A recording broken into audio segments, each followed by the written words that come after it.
ದೇವರ ಅತಿ ಪರಿಶುದ್ಧ ನಾಮಕ್ಕೆ ಸ್ತೋತ್ರವಾಗಲಿ. ಈ ವಿಡಿಯೋವನ್ನ ಲಕ್ಷ್ಯವಿಟ್ಟು ಗಮನಿಸಿಕೊಳ್ಳುತ್ತಾ ಇರುವ ನಿಮ್ಮೆಲ್ಲರನ್ನ ಸರಿಸಾಟಿಲ್ಲದ ನಾಮವಾಗಿರುವ ನಸರೇತಿನ ಯೇಸು ಕ್ರಿಸ್ತನೆಂಬ ಅಧಿಕಾರವುಳ್ಳ ಜೀವವುಳ್ಳ ನಾಮದಲ್ಲಿ ಈ ಒಂದು ವಿಡಿಯೋಗೆ ಸ್ವಾಗತ ಮಾಡಲಿಕ್ಕೆ ನಾನು ಇಷ್ಟಪಡ್ತಾ ಇದ್ದೇನೆ. ಕಳೆದ ದಿವಸದಲ್ಲಿ ನಾನು ನೀವು ಧ್ಯಾನಿಸಿದಂತಹ ವಿಷಯಗಳು ತುಂಬಾ ಪ್ರಾಮುಖ್ಯತೆಯಿಂದ ಕೂಡಿರುವಂತಹ ವಿಷಯಗಳಾಗಿದೆ.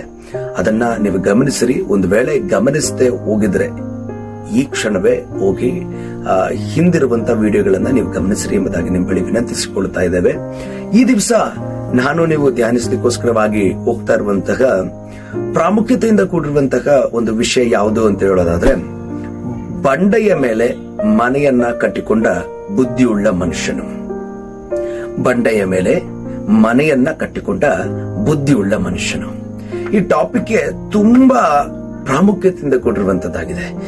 ಇದನ್ನ ಗಮನಿಸಿಕೊಳ್ಳೋದಾದ್ರೆ ಮತ್ತಾಯ ಬರೆದಂತ ಸುವಾರ್ತೆ 7ನೇ ಅಧ್ಯಾಯ 24ನೇ ವಚನದಲ್ಲಿ ಏನ್ ಹೇಳ್ತದೆ ಅಂತ ಹೇಳೋದಾದ್ರೆ, ಯೇಸು ಕ್ರಿಸ್ತನ ಹೇಳ್ತಾ ಬರುವಾಗ, ಆದುದರಿಂದ ಈ ನನ್ನ ಮಾತುಗಳನ್ನ ಕೇಳುವಂತವನು ಏನು ಅಂತ ಹೇಳೋದಾದ್ರೆ, ಬಂಡೆಯ ಮೇಲೆ ಮನೆಯನ್ನ ಕಟ್ಟಿಕೊಂಡ ಬುದ್ಧಿಯುಳ್ಳ ಮನುಷ್ಯನನ್ನ ಹೋಲುವನು ಎಂಬುದಾಗಿ.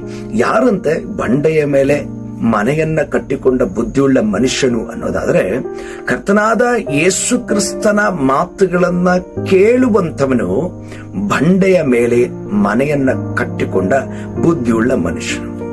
ಹಾಗಾದ್ರೆ ಈ ಬಂಡೆ ಯಾರು ಅಂತ ಗಮನಿಸಿಕೊಳ್ಳೋದಾದ್ರೆ, ಕರ್ತನಾದ ಯೇಸು ಕ್ರಿಸ್ತನು. ಕರ್ತನಾದ ಯೇಸು ಕ್ರಿಸ್ತನೆಂಬ ಬಂಡೆಯ ಮೇಲೆ ಮನೆಯನ್ನ ಕಟ್ಟಿಕೊಳ್ಳುವಂಥದ್ದು ಅಷ್ಟು ಸುಲಭವಾಗಿರುವಂತ ವಿಷಯವಲ್ಲ. ಮತ್ತೊಂದು ಬಾರಿ ಗಮನಿಸಿರಿ, ಕರ್ತನಾದ ಯೇಸು ಕ್ರಿಸ್ತನೆಂಬ ಬಂಡೆಯ ಮೇಲೆ ಮನೆಯನ್ನ ಕಟ್ಟಿಕೊಳ್ಳುವಂಥದ್ದು ಅಷ್ಟು ಸುಲಭವಾಗಿರುವಂತ ವಿಷಯ ಅಲ್ಲ.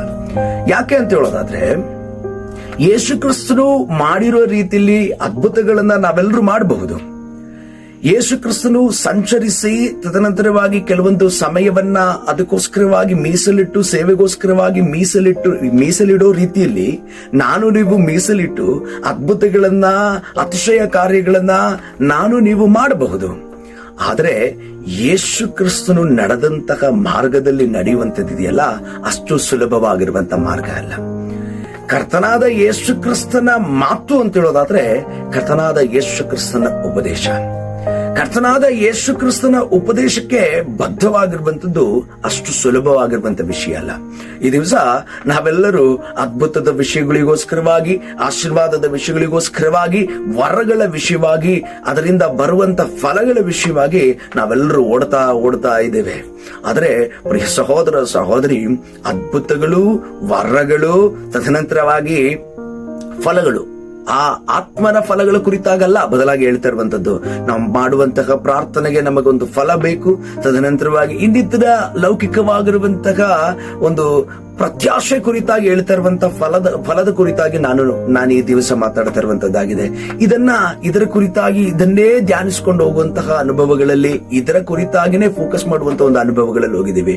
ಆದ್ರೆ ಪ್ರಿಯ ಸಹೋದರ ಸಹೋದರಿ, ಯೇಸು ಕ್ರಿಸ್ತನು ನಡೆದಂತ ಹಾದಿಯಲ್ಲಿ ನಡೆಯುವಂತದ್ದಿದೆಯಲ್ಲ, ಅದು ಸುಲಭವಾಗಿರುವಂತಹ ಮಾರ್ಗವಲ್ಲ.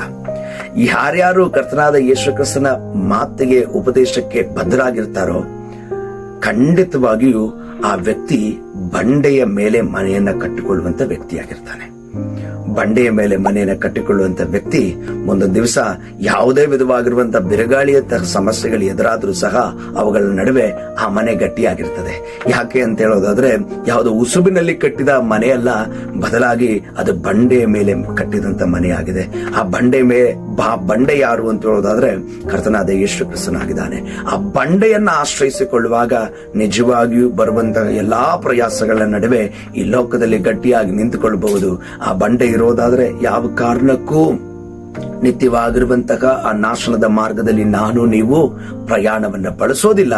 ಬದಲಾಗಿ ಕ್ರಿಸ್ತನೆಂಬ ಬಂಡೆಯ ಮೇಲೆ ಕುಳಿತುಕೊಳ್ಳುವವರಾಗಿ, ನಿಂತುಕೊಳ್ಳುವವರಾಗಿ, ಚಲಿಸುವವರಾಗಿ, ಅದರಲ್ಲೇ ಜೀವಿಸುವವರಾಗಿ ನಿತ್ಯ ಜಯಮಾಲೆಯನ್ನು ಹೊಂದಲಿಕ್ಕೆ ನಾನು ನೀವು ಬಾಧ್ಯರಾಗಿರ್ತೇವೆ.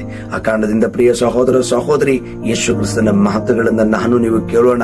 ಆತನ ಉಪದೇಶ ಏನಿದೆಯಲ್ಲ, ಅದನ್ನ ಬದ್ಧವಾಗಿ ಅಂಗೀಕಾರ ಮಾಡೋಣ.